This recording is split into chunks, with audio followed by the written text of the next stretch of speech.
everybody, and welcome to Docu-Commentary, where we watch a documentary and we commentate on it. I am one of your hosts, Travis Nelson, and I'm here with your other host, Chase Myers. What's up, guys? Boom, that was a clean intro. Yeah, that was nice. That was definitely one of... We've been getting slagged recently. A bunch of people saying that our intros are bad, that I get too drunk, and by the end I sound all tired. that was me telling you that. Was it? Yeah. Sorry, buddy. we're here. We haven't. I think we missed one or two, but we've been working a lot. We've been man. We've been busy. I was in Omaha. I think we talked about that in the last one. But last week I was in. I did a show at a casino in Washington. I did one in Pendleton, Oregon, and I did one in Bend, Oregon, which I love. Bend is a good time. I've never been to Bend. Really? People, yeah, I'm buddies with I'm Facebook friends with whoever it is that books stuff out there, but I've never really made that connection. Oh, you should, man. Yeah, you're not the first one to tell me that. Somebody else told me that before, too. I think it was me still. I can tell you about that. I think we just keep talking about each other indirectly. I think I've been, yeah, we only talk about each other. We're very, we just keep saying, we just keep saying, yeah, somebody was saying, oh, it was you. Of course it was you. We only talk to each other. Yeah. We should record this, put it out. It's all on these, too. Chase and I don't talk to each other unless we're doing one of these documentaries. So we meet up at night. A lot of cold shoulders. Don't waste this. Yeah. Performers is what we do. And you were at Harvey's in Portland. Yeah, I went to Portland. Yeah, dude. Harvey's Comedy Club in Portland. You beat your old record. I beat my old merch record, which we've talked about on here, and I could have destroyed it. I beat it with just the right amount of shirts. I sold out with like 2 shows to go, so I could have really been throwing money around right now if I yeah, buddy. if I'd have brought some more. But yeah, dude, I had a good time. That was my first time playing that club. It's exhausting doing 3 shows in a night. Yeah, on that Saturday, right? That's tough, dude. You do a 5 o'clock, a 7:30, and a 10, and the 10 o'clock show is not going to be your best show. Like no. that's like audience wise, that's going to be the drunkest, craziest crowd. So the one that you're like most tired about, that was what that was, dude. Yeah, I didn't realize stand up made me tired until I had to do my first club 3 shows. It sounds weird to say that it tires you, but it's just you're controlling a room of people for 30 minutes at a time. It wears you out, right? yeah. Like it wears you out trying to keep that many people's attention. If you have to do it 3 times in a night, it almost feels like a job. Yeah. And then you go, I'm about to have another drink, so it doesn't matter. It's not a real job. Yeah. But yeah, dude, and then something happened that I never thought I would ever say, which is Kevin Farley ate my fucking Roddy Piper burger. Please explain the Rowdy. Okay, look. Explain all of it. Very huge wrestling fan over here. A big wrestling fan. And Roddy Piper lived in Portland, Oregon, and he used to do shows at that club before he passed away. And so they have a burger named after him. And I was really excited. I was like, we get a meal every night. I can picture you. And yeah, we get a meal every night. I took a picture of it. I took a picture of it, sent it to my like wrestling friends and stuff. It's like, I got a Piper burger or whatever. And and Other so people knew. yeah, so I was all excited, and I was gonna save it for the last meal on Sunday. That's what I was gonna eat. And I've been trying to eat well, so that was like my treat at the end of the week. I have this big, delicious burger named after Piper, which is great. Telling people when you came in how you've been like dieting and everything. Yeah, dude, I was doing the whole thing. I was like part. yeah, nobody knows me at all or whatever, and I'm like, yeah, I've been getting in shape lately. I've been working out. I've been doing these yoga videos. Yeah, I've been doing yoga videos with DDP, just like he's a wrestler, just like Piper. I've been doing that, and so I've been eating well. I've been getting salads every night. But Sunday, I'm getting the Piper burger, and then sure enough, Sunday, I fucking kick the door in on the club. I'm like, get that burger going, let's go. I'm all excited about it, and they bring it out while I'm on stage, and so it's going to be ready for me the second I get off stage. And goddamn Kevin Farley ate the burger like an asshole. He ate it. And I don't mean he is an asshole. I mean the way he ate it was an asshole way to do it. He ate I'm sure he would agree with you. He ate the meat, like he ate the patty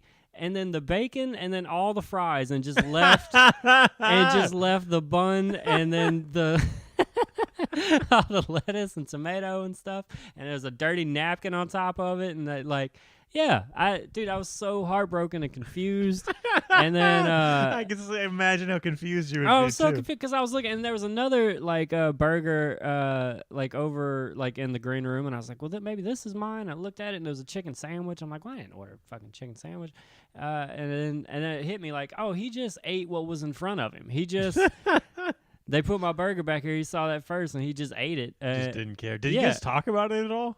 No, we didn't get a chance to because after we were taking pictures and selling merch and everything, and then he kind of bounced quickly after. We didn't get to have that moment of like, hey, what did you do that to be funny, or were you being an asshole, or did you even notice? But yeah, it was real weird whenever I had to like talk to the kitchen staff and be like, hey, so can you guys give me another burger because Kevin Farley ate it. Wait, I forget. Did you get another burger? Yeah, they gave me. Okay, Like, so you oh got the yeah, burger. dude. I didn't. Part of me at first was like, I'm gonna eat this grilled chicken sandwich you got, and I was like, no, that's not. I was like, no, I'm going back and getting my Piper burger. Part of me, like, just for the story, wanted you to like go back to get the burger and the kitchen was closed or something like that. I thought that was gonna happen to me. I seriously thought I wasn't gonna be able to get it, and I was kind of upset about it. Mm-hmm. I just went back on an open mic night and ordered the burger. I think I already told the story on here, but I worked with Kevin a couple times, and one time we were at the Funny Bone in Des Moines, Iowa. And, he told me to tell you hey, by the way. Oh, cool. Yeah, I forgot to tell you that until I'll shoot him just some now. over Yeah, Twitter. yeah. That made me so happy. Yeah. Maybe someday you can eat my burger. No, but when I was working with him, he like almost shit himself. He had like ran off stage before he was done and like ran straight into the bathroom, which there is tough too because the only bathrooms are in the lobby and that's where everyone exits. Mhm. So he ran off stage early, ending the show effectively, and ran right into the bathroom, which has one stall. And then everyone from the show like left at the same time. And a bunch of them just went right into that bathroom, and you could hear them, and they're like, "Whoa, is that Kevin in there?" And I was like, "Oh no, dude!" Like, and people were lined up to use the bathroom, but people were all like, they're also all waiting for him to finish using the restroom, Yeah, so they could see him and talk to him when he came out. Which that's the worst. yeah, I was just standing there like, "There's nothing I can do," but this is the worst situation for him. Like, Dude, I I can't imagine. would have a breakdown if that happened to me. Yeah, that's the worst possible place. I wouldn't want a bunch of people waiting for me after I get done shitting. That's not. All right, what's the word, baby bird? Dude, the word this week is we're doing the 2014 documentary Atari. Game over. Oh, I know about this. I kind of know the story of this, but I've never watched this documentary, and I just stumbled upon it, and I figured this would be a fun one for us to do. Let's do it. Yeah. So here's the description. It says they're digging up what really happened when Atari died, gaming's biggest mystery, or just an urban legend. Here we go. Yeah, guys. So let's get into this. Let's do it. I'm gonna press 3, 2, 1. All right, he hit play, but it hasn't started yet. It's loading. It's loading. And now it started. Boom. Right now. Boom, We we in got this it. thing. Yeah, this one should be a fun one. Yeah, I think it's going to be really good.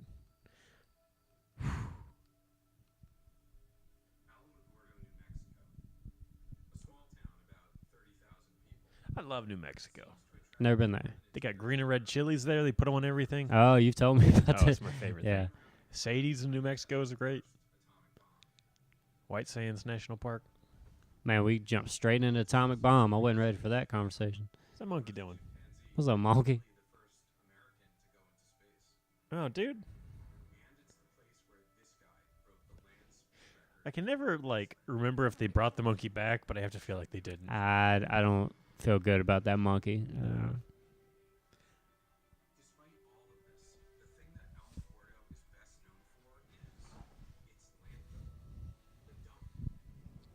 They got a good dump there? We got the best dump. Oh, yeah.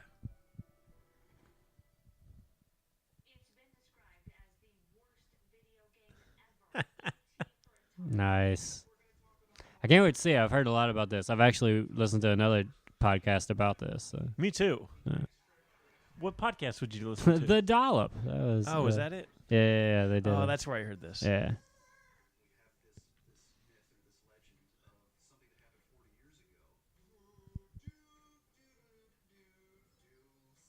Look how great that looks.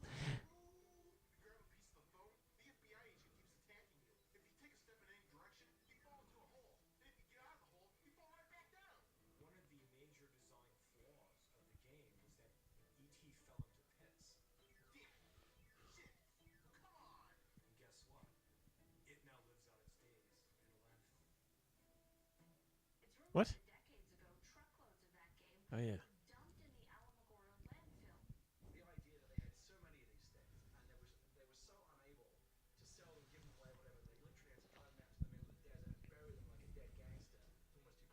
Man,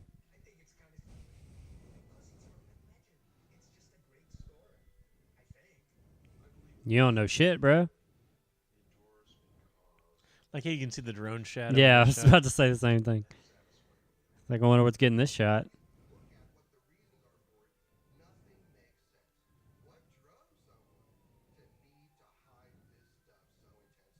You I guys hear mean, the what do you do police? with it? Oh, yeah, yeah. You guys hear that? Ugh. Sorry, guys. Someone cut their house on fire.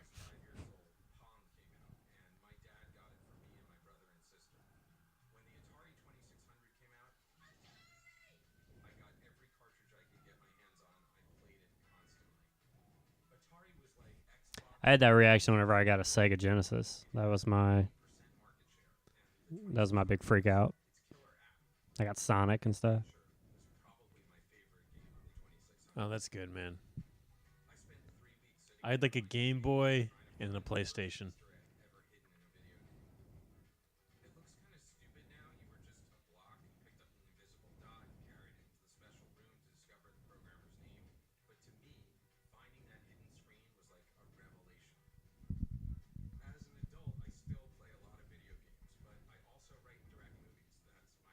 All right.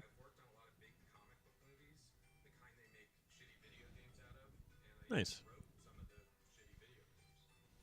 Hey, man, be more proud of your work, you know? I mean, Yeah, don't You throw don't those got- video games away. you ain't got to put yourself down like that, dude. You wrote I've some never video made one. games. I haven't wrote a video game.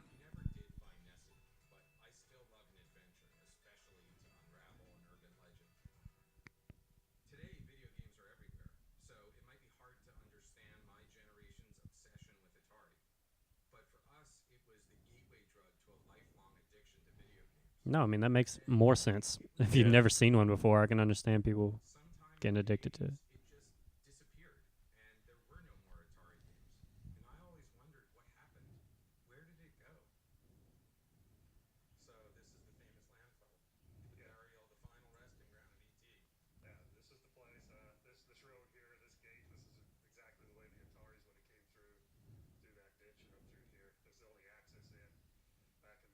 You know, except for this wide open ass field.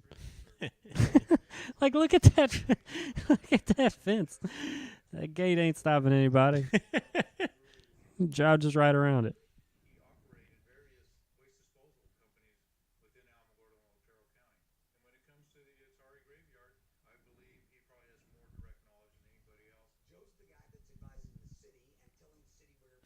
I'm trying to be mayor.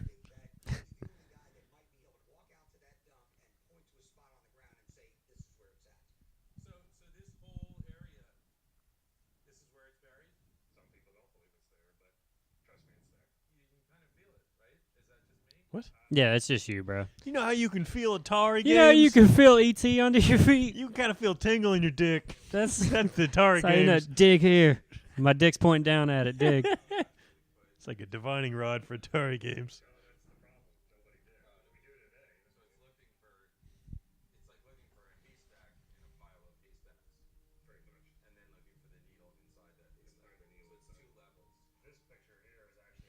It's not a video game, dude. And then I win. Is there a boss? Dude's just fighting a big rat. Gonna get a power up.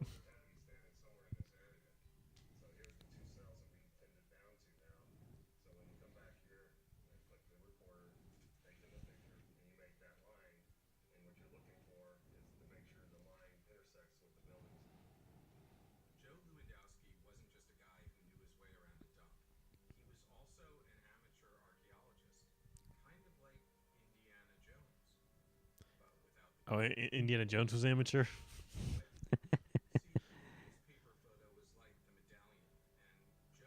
Man, make those connections, buddy.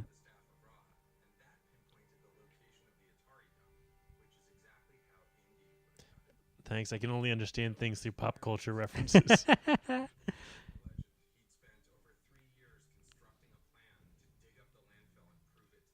One day. One day soon enough.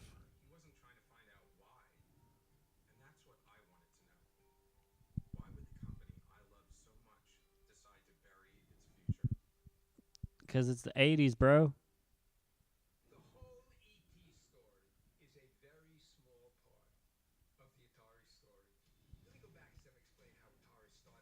Yeah, school me up, man.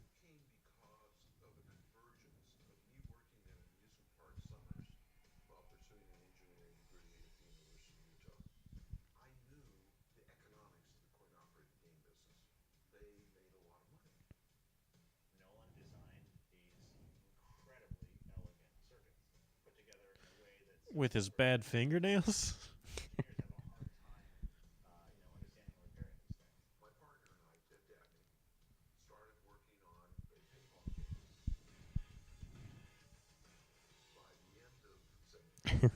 It's a cool ad. The first rock star.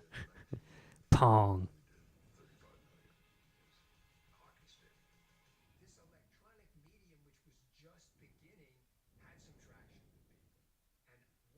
Yeah, those are just like the stand-up games, at like the arcade games. Mm-hmm.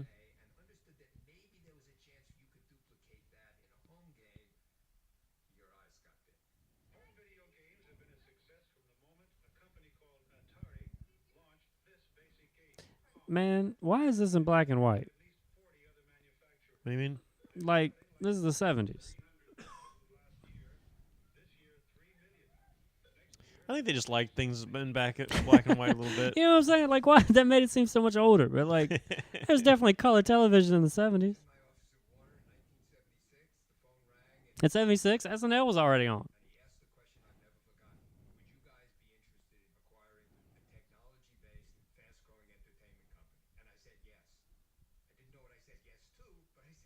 You heard fast growing and I was greedy.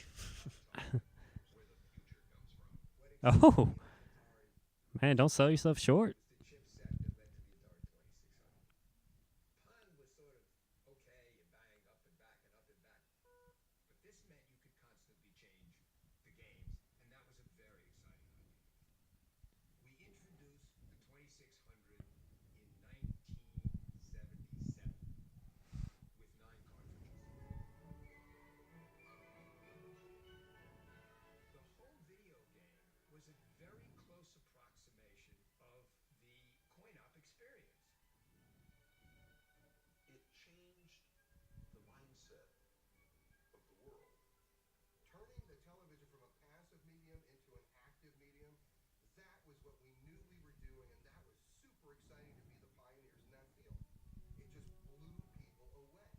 Look at this family.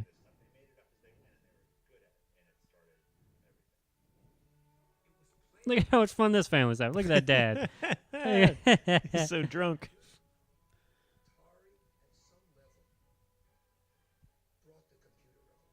What's up, Bill? How's it going, Bill Gates?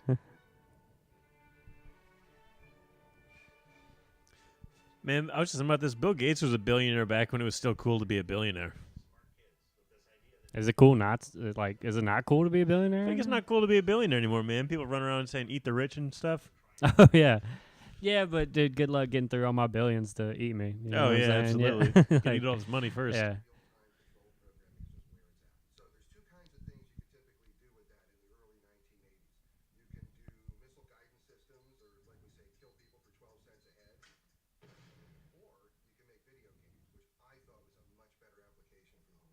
I agree. Man, what were your options? Jesus.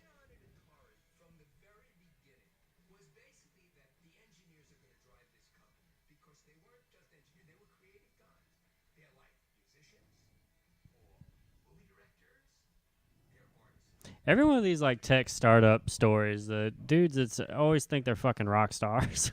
I know.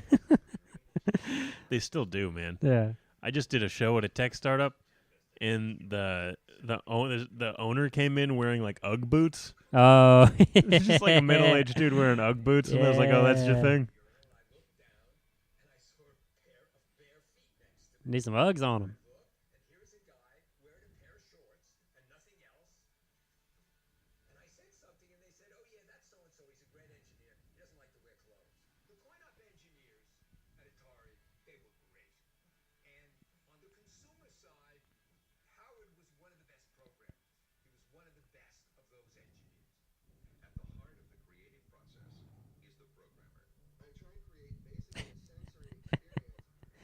I just love him talking all fucking professionally, like he did all this stuff, and then it's like Pac-Man is what he got. He's like, it's Yeah. just like a grid. It's a grid with a dot that eats dots.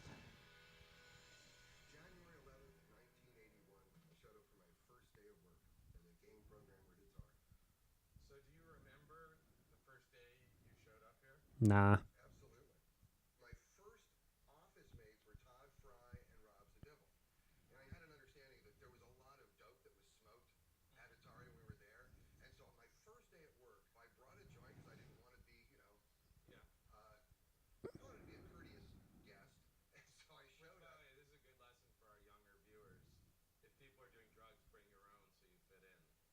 Todd walks in, shuts the door, and says, I'm going to get high in here, so if you don't want to be around this, you better leave.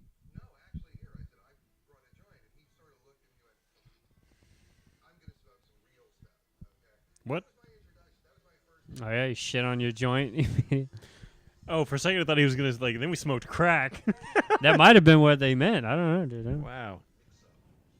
So you don't know the difference between our work and our play. The company's motto was we take fun seriously, but we used to say we take fun intravenously. And they didn't like that very much. Oh, they think they're so cool. Was actually a calculated plan to incentivize. I would set quotas. If the quotas were met, I'd throw a kegger. They would just roll out in a car, go to a liquor store, and they gave someone a company credit card, and they came back with a bunch of booze, and we consumed it. Over there is where I need people making my electronics to be real fucked up. That's what I need. Yeah. that went on in that room. Over here, here's the hill that, one day I was wearing a dashiki shirt, which I was very into back then, and I would do somersaults down there. I might have had some cocktails that afternoon at that point.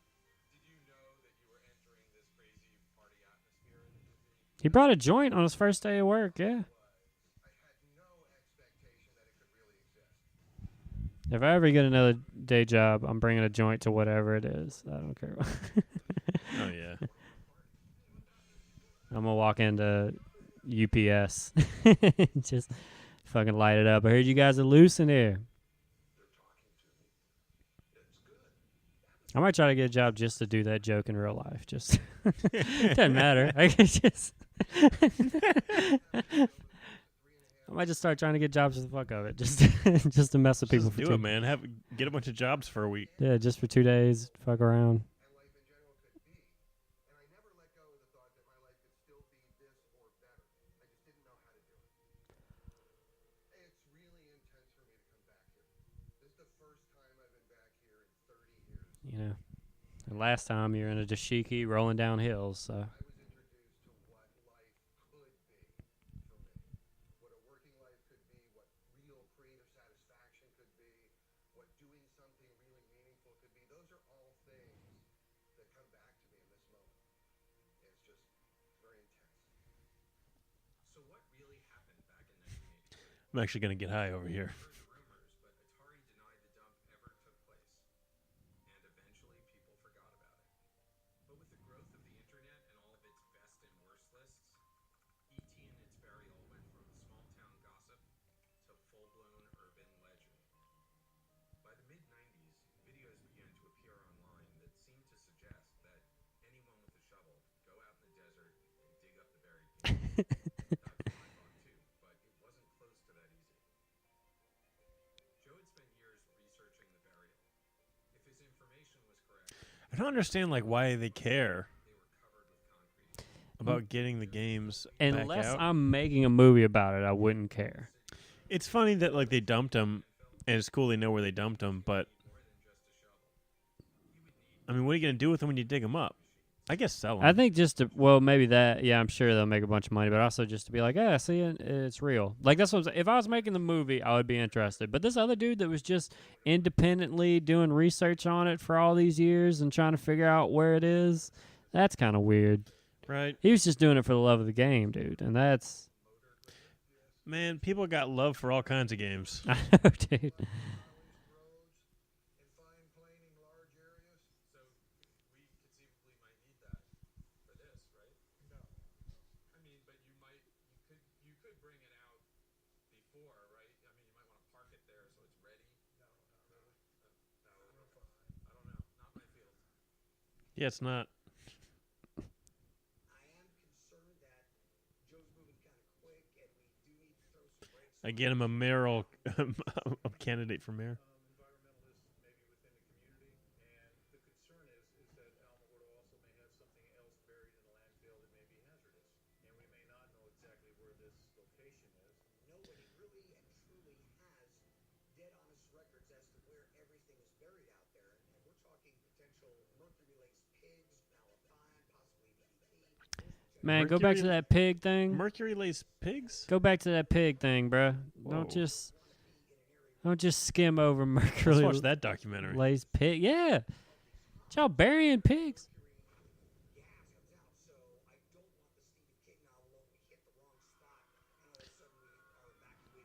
Yo, I don't get the reference. Yeah, man. Is that like just a funny thing you're saying, or are you saying there's pigs buried in there? How's that guy gonna be mayor if he's saying crazy stuff like mercury pigs all the time?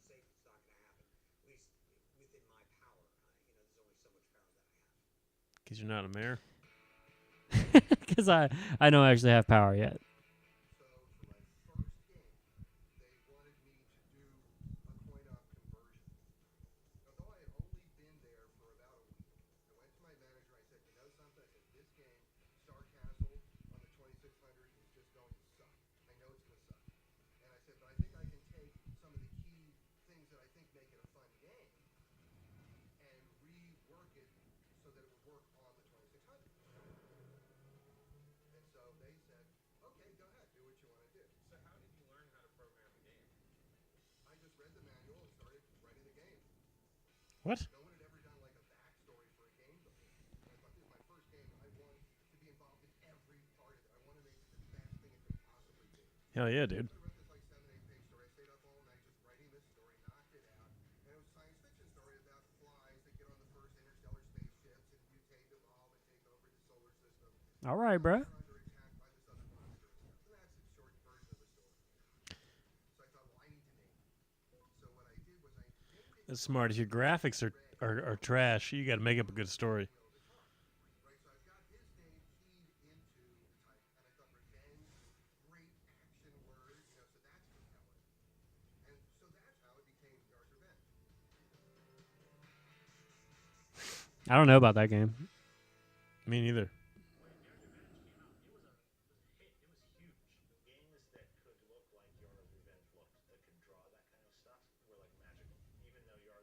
I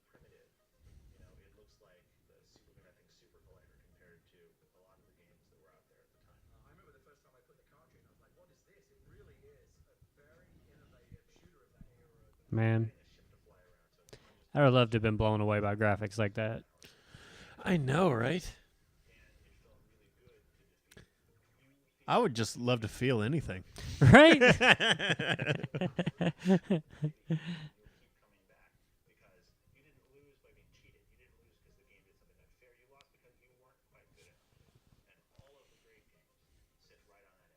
remember playing Yar's Revenge one day, and we happened on this trick that let you, if you were on this right spot at the right time in the game, it was in between levels, these initials came up, and the initials were HSW.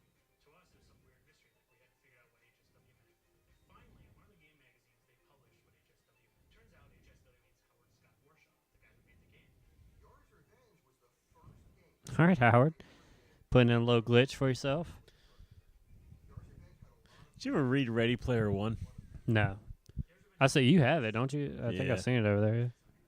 It's just like a million pop culture references crammed into a book. Oh, yeah. But that's just reminding me of this as they talk about this stuff all the time. They're making a movie out of it. I don't think I'm going to watch it. Didn't they already make a movie out of it? Eh, probably. I think so, yeah. One of today's greatest marketing triumphs in the entertainment field is video games. It was beyond comprehension. The fastest growing company in American history. This was an explosion. Even those of us who were in the middle of it were shaking our heads going, oh my God. I made so much goddamn money. Successful coin-op company. We were the dominant consumer company. And we sat around literally saying to ourselves, what are the categories of games? What are the capabilities of the 26th? Where is this industry going? I mean, yeah, you should have been asking those questions. Atari Graveyard, so far,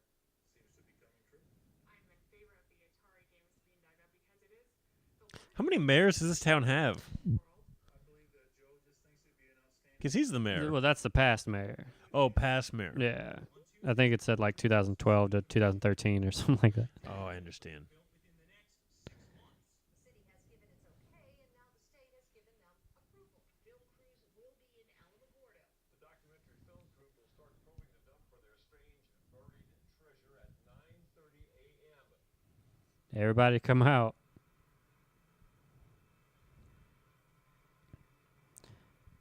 Watch out, there might be pigs in there. Just something that, the mayor said. Yeah, the mayor seems to know a lot about pigs in Mercury. Narrow it down from 300 acres down to about 5 to 10 acres. And so what we're doing now is trying to get it even closer. 5 to 10 acres is huge. The postmarks, newspapers, things like that, looking for dates. And we're looking for September of '83.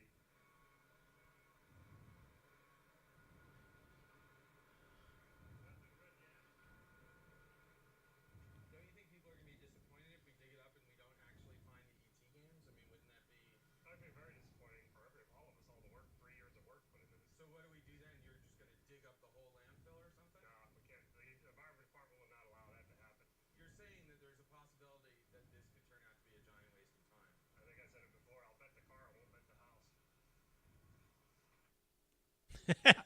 I mean, buddy, what did you think? You thought it was guaranteed it was under there? Yeah, what is that guy's deal? Most everybody, at least in the Western world, has played a video game of some kind. They've gone to an arcade. They know the Atari brand. They certainly know ET. And so I think there's a universal curiosity about this game. Something did happen those couple of nights in 1983 that I think it merits serious investigation. Serious? How serious?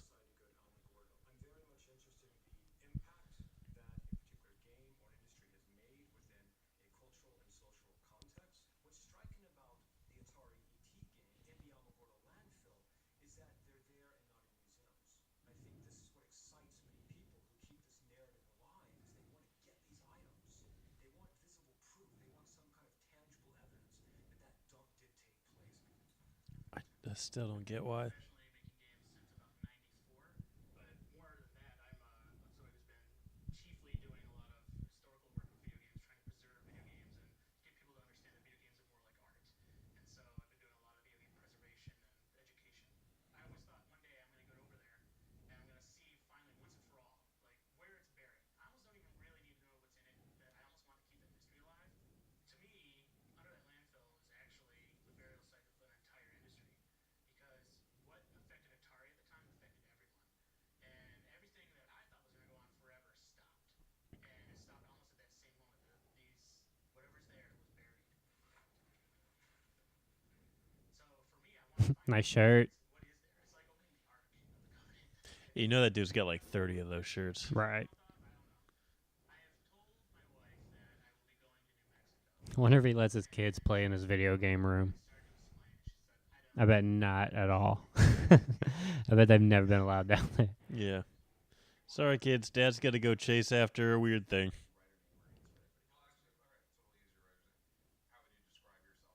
Ugh. Ugh. Shut up, Ernest Cline. You fucking Gentleman dork. adventurer. That's the dude that wrote Ready Player One. Oh, is it? Yeah. Oh, there you go.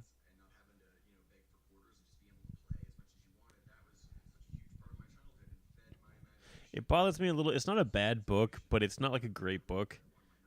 But it, all over that book is written like his first novel. Like,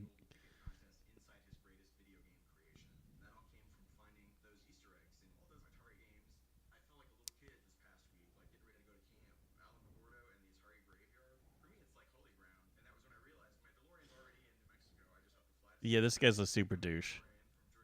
Well, I mean, yeah, I'm listening to all these. There's all these references he's dropping just in a normal conversation right now.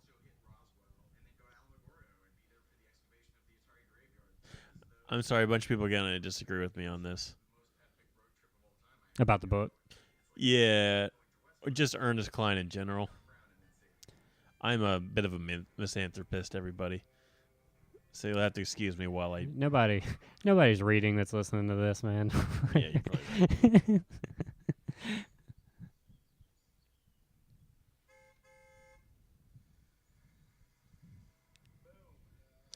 See,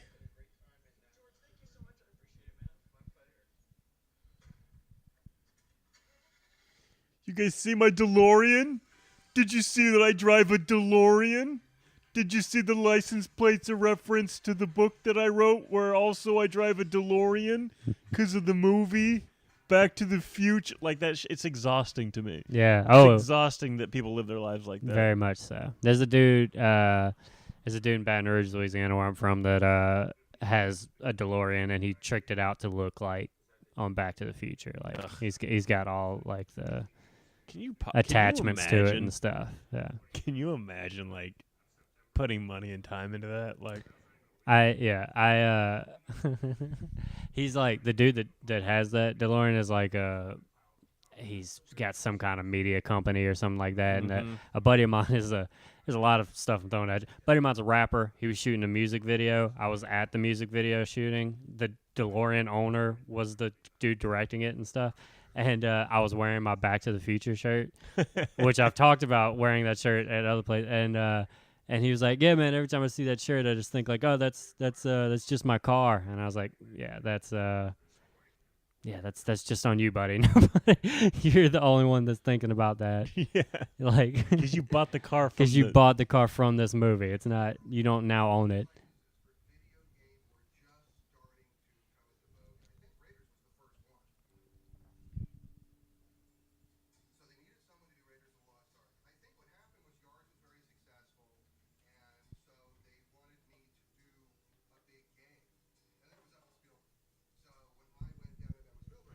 Oh yeah, he made that crazy deal.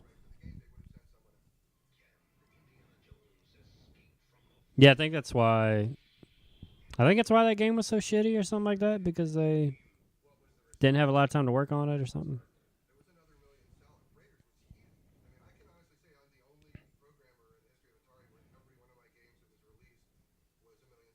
Hey, talk about it.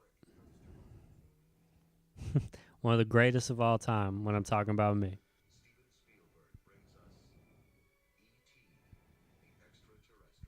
You know, I've never watched that movie. Really? I've watched parts of it. It gave me nightmares when I was a kid. I watched like 5 minutes of it. I I'm can like, see that. that's creepy. There's like an alien living in their house somewhere.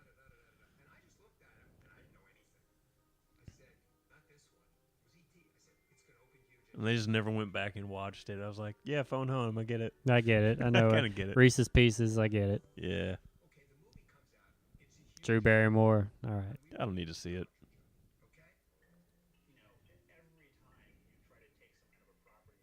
And if you're listening to this and you're like, Travis, you need to watch that movie, keep it to yourself. I don't need to watch that movie. I've learned everything about that movie through other popular culture referencing that movie. Now, there was a negotiation going on between the Atari people and the people at Universal about what we're going to pay. And Steve Ross, who was the CEO from Warner, got in, and for whatever the reason, he agrees to a deal that is so off the chart nobody believes it. But he doesn't. It was $20 to $30 million. It was some crazy number. Steve Ross basically was trying to wound Steven Spielberg to come to work for Warner because he recognized that Spielberg was a genius. And that all plays into this story. But we acquired the rights to E.T., and it was, we had to have the game out for Christmas. And that's a problem. One afternoon, I'm sitting in my office, Just crushed another $1 million seller. Mm-hmm. Ray Kazar, and he's calling from Monterey. So I take a call, and Ray Kazar comes on the phone, and he says, Howard, can you do E.T. in 5 weeks?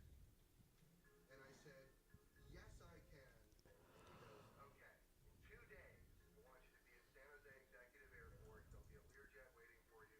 Be on that jet. Be ready to propose the game to Spielberg.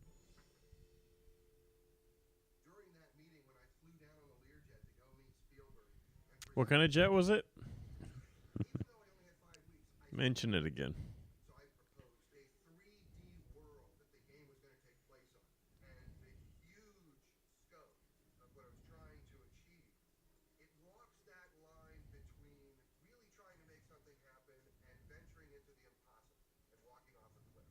The emotionality of the game was supposed to come out through the interaction of the characters. You have the FBI agent who's interested in what you have. That's why the FBI agent just steals stuff that you were holding. You have the scientist who's interested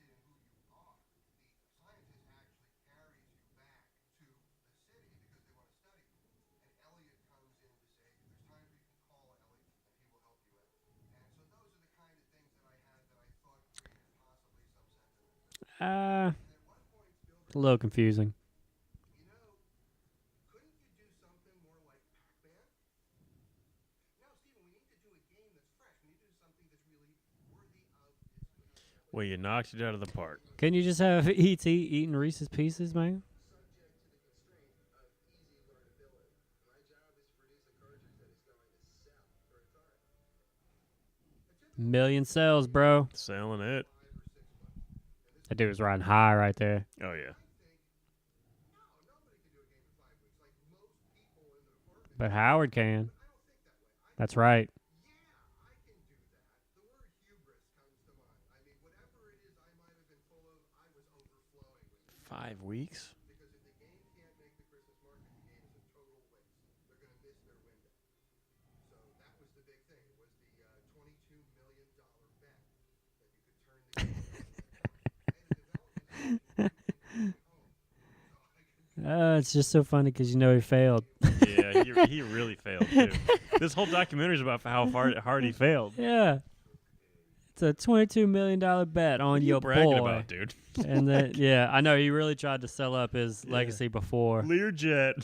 Isn't this movie about what a failure you are? Yeah. It was real nice before I failed, though.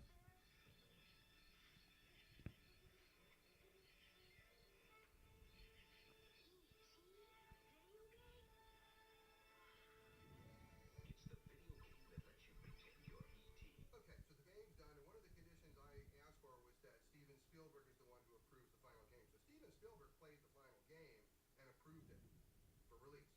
Howard, who is a Sounds like you passed the buck there. genius, went off and about a number of weeks later came back with the concept and a game plan. I bet told you- Howard had that interview personally at his house of Steven Spielberg calling him a genius. Yeah, who told Steven Spielberg he was a genius, by the way? Was it him? Steven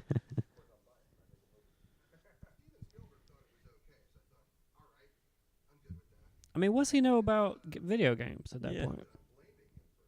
Sounds like you are. But You made the game, dude. Yeah, and how much do you think he actually played it? I'm willing to bet he just said, yeah, it's good. sense of relief that we'd actually made the schedule and everything was good. And then the game went out into market and it was very high on the Billboard list. And again, things were good. I got ET, I think it was Christmas of 1982, if I remember correctly, and I thought it was like I was going to be the guy on the street who had ET before everybody else. Turns out everybody I knew got ET that Christmas. After a while, people start going by me in the hall, people from other buildings, people from marketing and management, and they're saying things like, you know something, Howard? You did a great job. We don't blame you. That was really something what you did. You really came through for us there, and we don't want you to think we think anything else. This really isn't about you. Don't feel bad. It's okay. It's cool. I'm feeling like, what the hell are they talking about? You know what they're talking about. Really hard game. It was the kind of game that was brutal, unfair, didn't make a lot of sense. I grew up in London, and there was a video game store in my town that, like, you rent. I don't know what the rental was, like 50 pence for a weekend. I still remember feeling like I wasted my money because it was bad. People aren't liking it, and people aren't liking it a lot. And what made it particularly bad was my memory of the movie was so great. I love the movie. Everyone loved the movie when it came out. It's a great movie, still is a classic movie today. And so this massive chasm that exists between the quality of the movie and the quality of the game that it was based on, I think just made it seem that much more like a slap in the face. Okay, well maybe it won't sell 6 million, maybe it'll only sell 4 million or 3 million. That'll be okay. And then there's like returns. People are returning the game. They made too many. How many they made, I don't even know. They made like 4 million cartridges. That means there could be millions of cards coming back. So what do you do with useless, worthless product? How do you get rid of it? Bury it. That's a pretty good answer. You know my answer. Yeah, it's just. Also, it was weird for him to say it. He was the same dude at the beginning saying he didn't believe it. Mine actually went and got a California real estate license and then a broker's license. Just long enough to know this was like the last thing in the world I wanted to do. And now I am a licensed practicing psychotherapist in California. Whoa. Very unique therapist in that I have a master's of engineering. First thing I do is ask them what they thought about the game E.T. Right. How did that make you feel? Did you guys play with Atari? That Would was you me. say it was a total failure or it was Steven Spielberg's fault? One of his degrees came from Tulane. That's a school in New Orleans. Hmm. So it took me 30 years to get back to a place that I don't feel I'm a step down from where I used to work. And that's many, many different jobs. I know this dig is coming up, and I'm going to be there. I'm going to be standing right there. I hope he cries. I'm going to literally watch my pens being dug up. And that's a weird kind of thing to anticipate. My hopes are in one way, my expectations are another, and I don't know what it's going to be. I really don't know what it's going to be. I don't know what it's going to mean to me You know what it's going to be. if something comes up. It's going to be a bunch of that video game you goofed up on.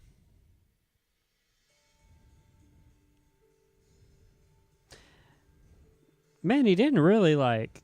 Maybe you could go suck Ernest He's Cline's dick a little more. I don't know, man. He's talking about it like it's this huge like. I don't see that he failed really. I mean, the dude, if he created those other games that kicked ass, and then that one game didn't, and then now he's a successful fucking therapist or whatever. Like, you had a cool life, dude. What the fuck? It's like in stand-up. You're not a failure until you say you're a failure. Yeah. Like, I don't know. It seemed like you lived a pretty cool life. I would be laughing about this situation and not being like, oh, I don't know how my emotions are going to take. Seeing that I was one of the first video game inventors. He just takes himself too seriously. And what, yeah. And there's this cool myth that's around me. How they decide to excavate in order to clear a better area, so that we can get at more of the content that we need. Yeah, I'm fascinated about it. Finding a Donnie Marie poster. Yeah, which is awesome. Well, basically, because we're going to treat this as a salvage excavation, we will dig a trench, go through and excavate the material in the pits that we dig, at which point we'll send them up to the tables, we'll sort through the material, we'll weigh it, we'll count it, identify it, and that's the plan. So what's happened so far today? Basically, we started digging on the hole, and the trucks have already started going through the drain.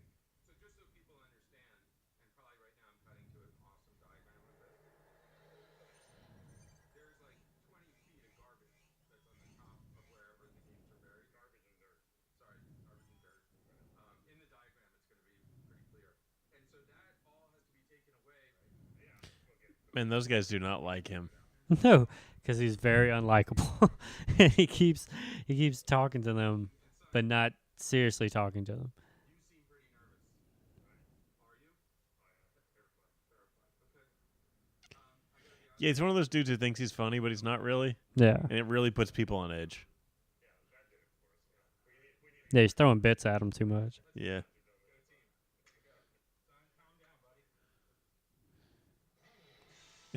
I don't know Those why guys are everybody- talking so much trash about him. Yeah, I don't know why everybody's so stressed. Oh, cool. Ernest Cline. I love things, and I love people who love things. Like, if you just spend all your time focusing on Things you'd love. like art and entertainment that's being made, there's so much of it happening now you can't even take it all in. It's like the dig. When I tell Yeah, I know. It's like, people that, they're like, it's really hard to take it all in and still be a person. Still be your own human being, huh? Pretty soon you're wearing a shirt with your name on it, ironically, and you're driving a DeLorean. Ugh.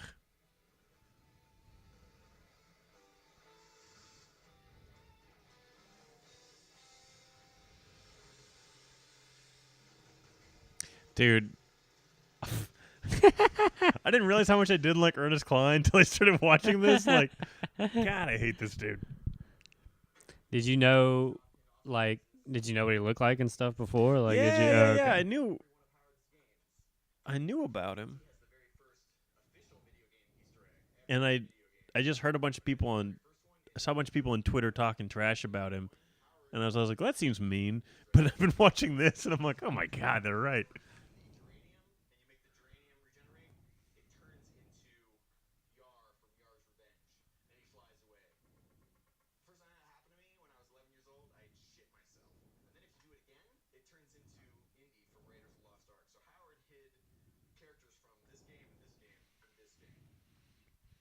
Yeah, you wrote a book about it, huh?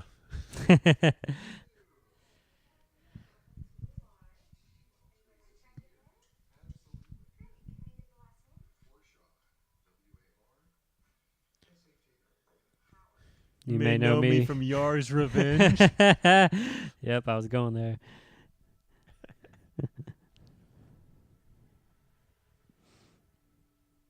Let's do this. Mm-hmm. Little tumbleweed. So it's the day of the actual day. My wife and I are in a van on our way to the landfill. It was a strange feeling. I mean, I just want to see those construction guys beating up the documentary guy. Slapping his sandwich out of his hand or something. Just bullying him. Who makes more jokes? And as we pull into the landfill, there are already people there. And then there's more people, and we go on, and there's more people, and it just keeps going and going.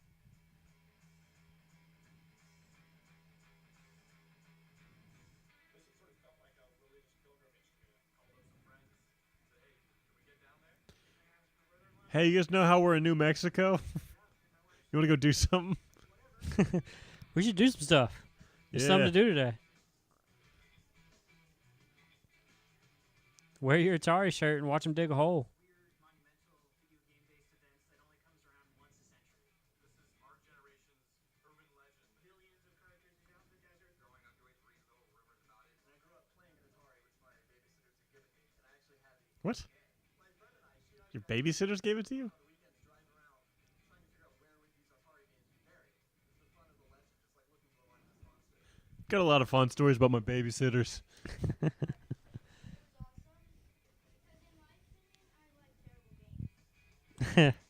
What? He likes bad games. He's never played that game.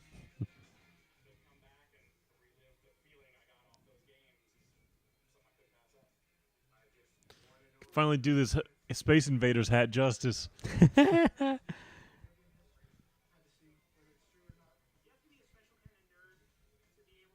Man, Spencer's Gifts has made so much money off of these guys. Them and Hot Topic. The myth that E.T. the video game for the Atari 2600 was the worst video game of all time, it would be so great to debunk that because it's just not true. Got a Dig Dug shirt on? Like in your book? You douchebag. This morning coming to a dump in a small town in New Mexico. Like how he parked his DeLorean where everyone can see it. And Right. Like, you guys see this? Ugh. You know who I am? Totally took me by surprise, but in a delightful way. You never go to a dump unless you're throwing something away. And here we are trying to find treasure, buried treasure. You know people do that in dumps.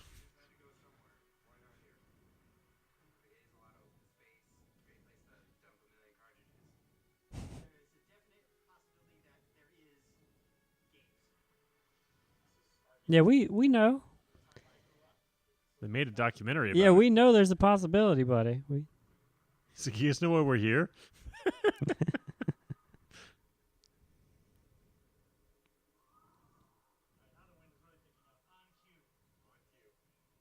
The weather here in Alamogordo is awesome. If you like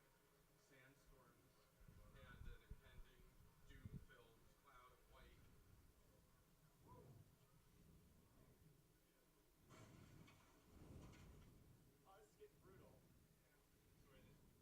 and an impending doom-filled cloud of white. Basically what's happening is the white sands are blowing in from white sands and covering everything. White Sands is cool, though. Let's make a documentary about that, guys.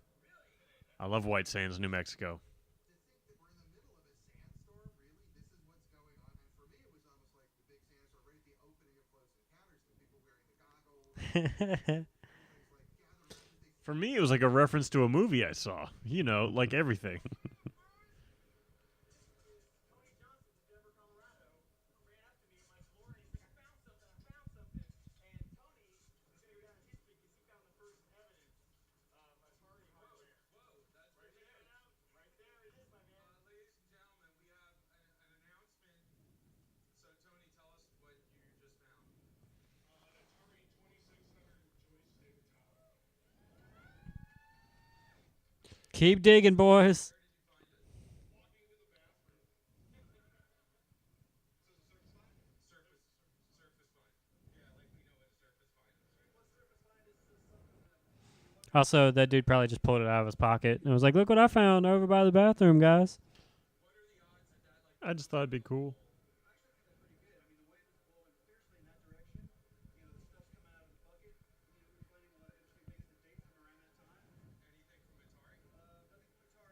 You think he wouldn't have said it by now? There are really two things that we could be dealing with when taking a look at these cartridges if they're actually there. First thing is that they just loaded the trucks with these cartridges and then they dumped them.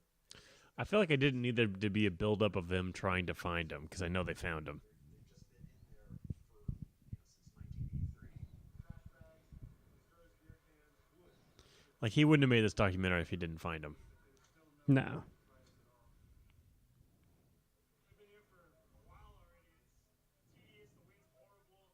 Oh, is it not fun? Is it not fun watching somebody dig a hole?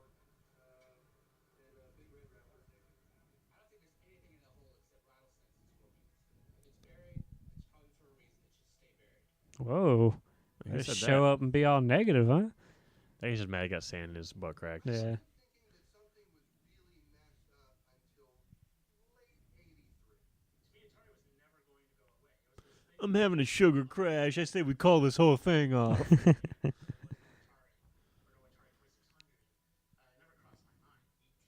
out and E.T. is not so great, and somewhere toward the end of the year, I'm starting to wonder, are we making our numbers? Which leads to one of the worst nights of my life. On December 7th, Oh, tell me. 1982, You met Ernest Cline?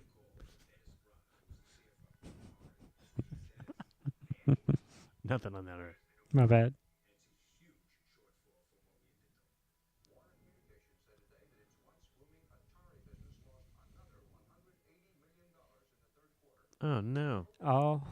All returns of ET. I'm starting to see enough signs in the company that things were starting to unravel. Get that real estate license. and we didn't have any ready solutions. Several Atari executives, including Atari's chairman, Raymond Kassar, sold Warner stock shortly before the negative earnings announcement. Let's get rid of this shit. Kassar denies any wrongdoing or impropriety, but a number of stockholders have sued Warner. So they got rid of Ray Kazar and they brought in a guy from Philip Morris. And when he came in, Atari had 10,000 employees. And within about 4 months or 5 months, Atari had 2,000 employees. I really got that we had lost 80% of our staff. In the short run, the market is frequently irrational. In the longer run, hopefully it's rational. The wild upside ride was over. I did not understand the extent of the downside ride that was coming. This is slipping away. The train is derailing. It's not going to keep riding. And what am I going to do next? Show Holmes, dude. And then help people through their shit. New Media Magazine credited E.T. with destroying the video game industry. That's so funny. I think that's really interesting that I could be single-handedly responsible for toppling $1 billion. Yeah, it was you, Oh, I Howard. think it's fascinating. The industry dies. Howard's associated with that, and I think that's affected his career as what people will remember him for. And that's Yeah, he changed careers. The fact that a guy's career got destroyed because he did E.T., given the circumstances surrounding doing E.T., it's completely unfair. Too much of a go-getter, man. Thought you can get it done in 5 weeks. game. There's also this show called Dice where they give out lifetime achievement awards. Howard's not in that. He's not put in that same group. They kind of keep him out of all these things, and it's kind of a shame. Well, that's kind of shitty. Okay. Maybe now I do understand why he was a little upset. But Yeah. I thought he was still looked upon well. Out to my car to leave for the last time. That was a very depressing moment for me because I felt I was losing the most important thing in my life. And I also knew it was so unreal that I'd never be able to recreate it. You know what, though? I never would have recovered if I was that dude. True. I know myself. Yeah, that's a lot to bounce back from, dude. If you kill a company with your game design, If you have an idea that takes down like a successful company, And one your of the dream fastest, dies? the fastest growing tech company of the '80s, you take it down in 5 weeks. And you have to quit doing your dream? Yeah. We may get something that no longer resembles an ET cartridge. We may get something monstrous. I don't like your contribution to this documentary. I haven't liked this guy at all. Thanks. I was going to be really negative on him, but I felt like I was already really negative about Ernest Cline. Nah, I didn't. I don't like that guy. Ernest has been a better character than him for me. Another part of me hopes that what's found there That guy's kind of interesting. Yeah, I like that guy. discovery about what He's cool. really happened. Is that?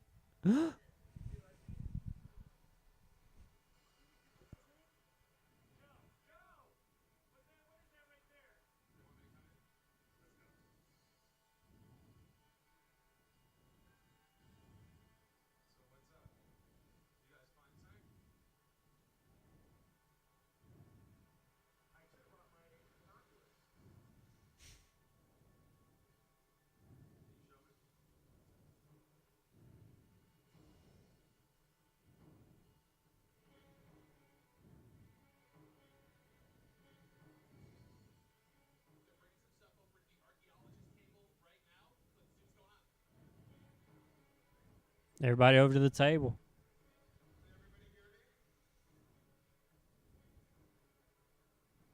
Found something. The archaeologists have confirmed it's from 1983, 28 feet down. It's E.T. the video game, intact.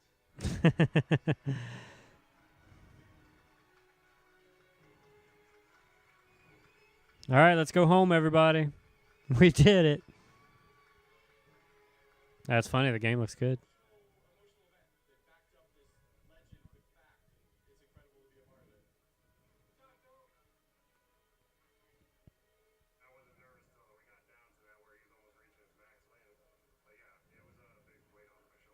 Why are we all so nervous?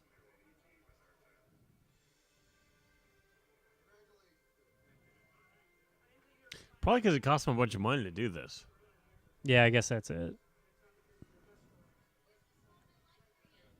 Look at all the excitement that's been generated today over something I did 32 years ago. It's an immensely personal thing. What it took to make these games was a lot. 5 weeks? Hey. And it ruined the rest of it. Thanks for failing, Howard. You gave us this moment, man.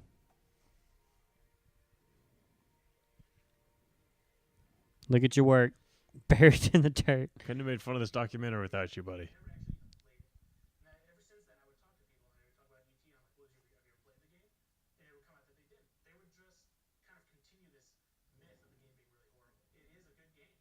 It wasn't the worst that Atari had to offer. Like, I remember getting a game called Firefly. That is the worst game for Atari. That's what they should be focusing their efforts on, not ET. Let me be clear, the worst game ever made was obviously Trespasser. Sorry to be clear with that. With the shitload of just horrible, poorly made, cranked out Atari games, to call it E.T., the worst one is just shameful. In contemporary I can't even look at that dude's face anymore. I don't mean putting them in landfills, but Shut up. We know what fucking trashing means. I hate this dude. This dude just explained to me what trashing meant. worst video game of all time. In fact, it makes everybody's list as the number one.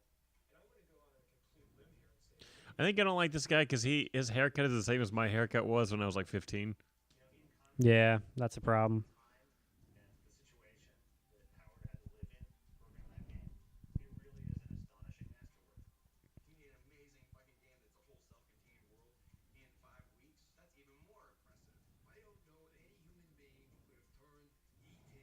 in the time frames involved into a really successful game. He should be applauded for being able to have done anything in the time that was allotted. Hope this makes you feel good, Howard. Scorn should be heaped upon those who thought that it was even rational to try to build a cartridge in a month and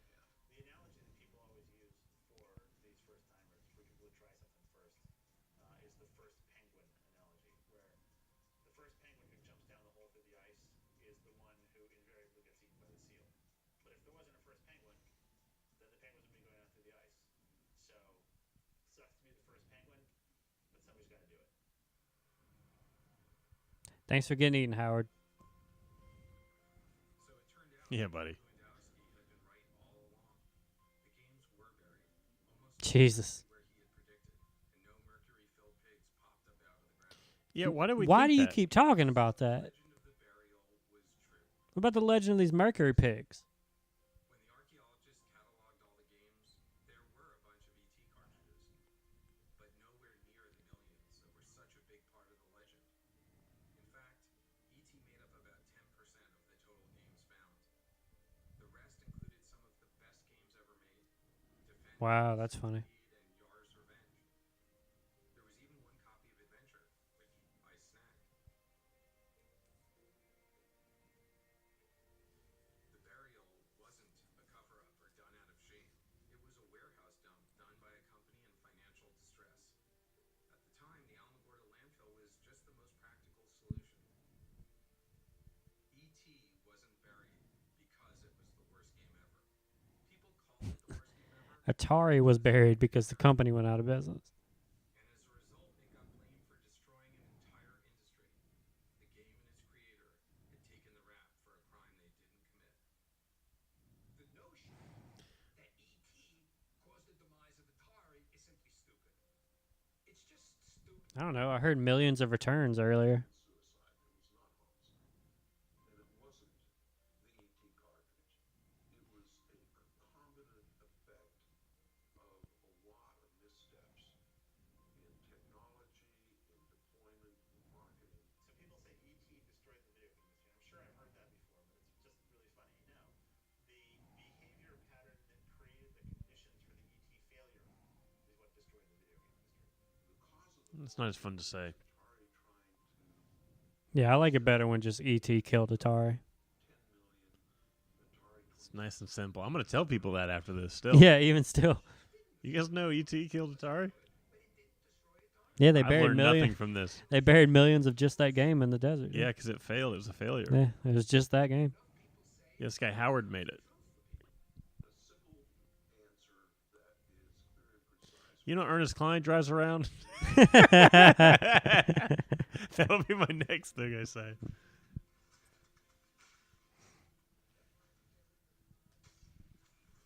Man, that's crazy. What I would like to see happen is I would like to see whatever remains are recovered will then find their way into a museum and to service in game history.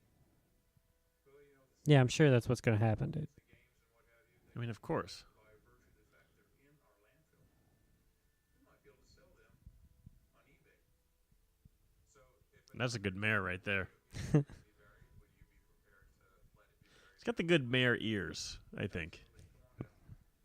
We'll bury your game. It's got good ears for listening. That's a good mare.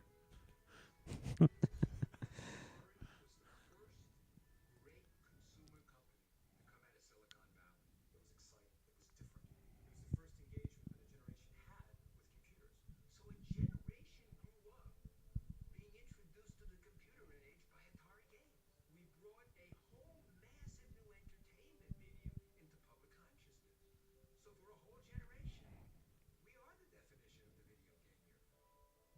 And it's cosmic. These guys really never got their due for really starting the whole industry. 3 Lives was invented by a person. Flying a ship around was invented by a person trying to figure out what that was. And it was so good that it was copied everywhere. And because it was copied everywhere, and because it's so ubiquitous, it's impossible to remember why it was so special. I think Atari's legacy is that we started the Silicon Valley ethic of engineers as rock stars. Didn't exist in casual culture. I mean, yeah, they just straight up called them rock stars there. I believe these are underpinned It's like he knew that's what I was bitching about. Yeah. remains and continue to make Silicon Valley a special place in the world. And I think that Atari will continue to endure as an icon of innovation.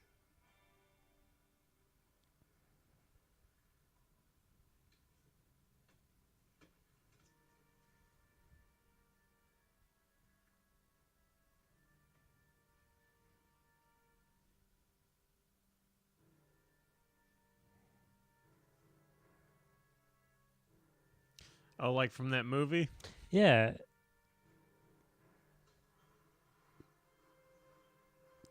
Just another reference, guys. Oh, sorry if you don't get it. I'm kind of a nerd. Bit of a nerd, so I get all these references, you understand? Boom. All right. Oh, man. You know what my favorite part of that, and this is going to be maybe mean. I hope it's not. My favorite part of that whole thing was What's that? how he said as soon as he felt like he was going to lose his job, he went out and got a real estate Yeah, license. that was so funny. Yeah. I don't want to slag real estate agents or anything like that. I just know personally so many like that just seems to be the thing. That's the people fallback do job. Yeah. when your dreams aren't working out. Yeah, is I'm you gonna go get a do real estate. license. I know. I know a comic out here, but I know another comic that was like what happened with him was when shit stops working out, suddenly they sell real estate. Yeah. All right. Well, that's the word, baby bird. Yeah. All right, There guys. we go. Thanks for tuning in, everybody.